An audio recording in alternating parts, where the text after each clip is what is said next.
သားစမုံပေါက်မှာပါဒီမှာလဲသုံးပြီးဟိုးမှာနည်းနည်းတော့မဟုတ်ဘူးကားတွေရော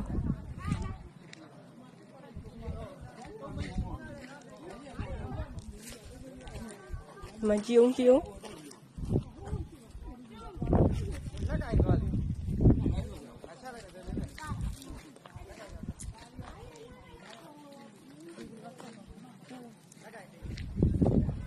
အိုးရေတွေကိုထွက်လို့ကြည့်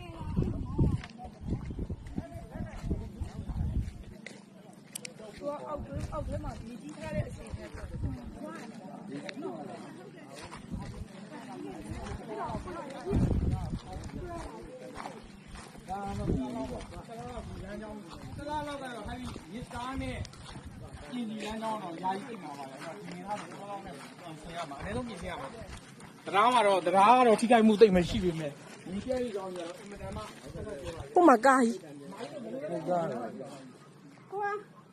ကိုဘက်ဆက်သွားလို့မရတော့ ရတော့ ကူးကြမှာတော့ခင်ဗျားတို့ထုတ်ကြည့်နေအဲ့ဒါကြီးကို ကားတစ်စီးမှာ လဲတော့ပါတော့မဟုတ်ဘဲနဲ့ရှင်းမလို့